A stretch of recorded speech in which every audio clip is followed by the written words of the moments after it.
Many people who follow Jesus, they follow because either something that God has done in their life or because they grew up in a Christian family. However, for many people, this would not be enough to convert somebody who does not believe. So for now, I'm going to go over a few reasons of evidence to why we believe in God, and a few reasons how we can help people believe in God. So first, I'm going to start off with that. We're not going to use the word prove when talking about is God real, because prove means it cannot be another way.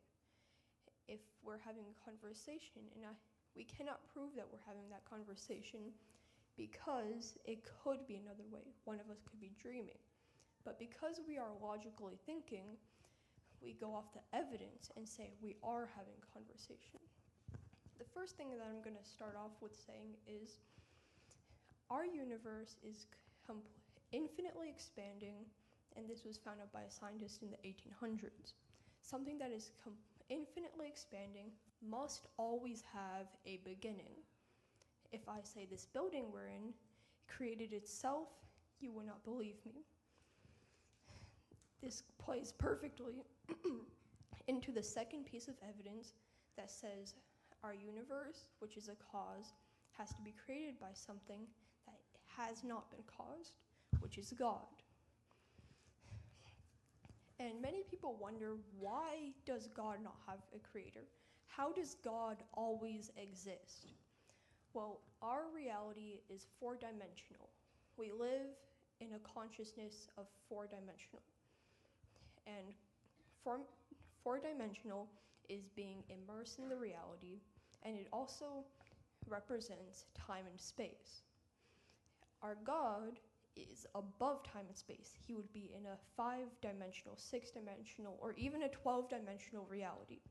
Something that is above a 4-dimensional reality means that it is not confined by time, which means it does not need a beginning.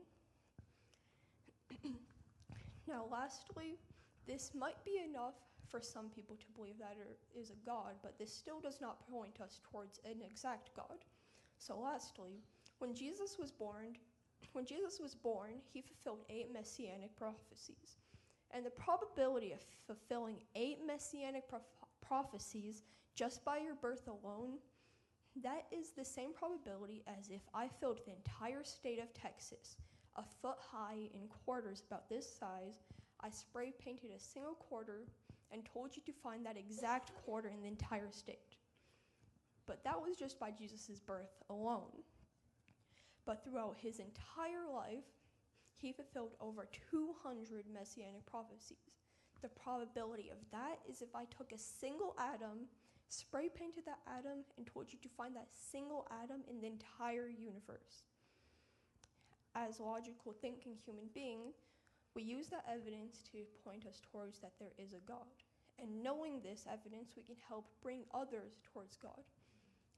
Just like Philip did in Acts 36 through 39, as they rode along, they came to some water, and the eunuch said, "Look, there is some water. Why can't I be baptized?" He ordered the carriage to stop, and they went down into the water, and Philip baptized him. When they came out of the water, the Spirit of the Lord snatched Philip away. The eunuch never saw him again, but went on his way rejoicing.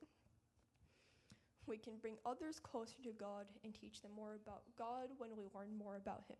And we can bring others to be baptized, just like these 4 people here who have been baptized today. May God bless them and give them strength in their walk with him. Amen.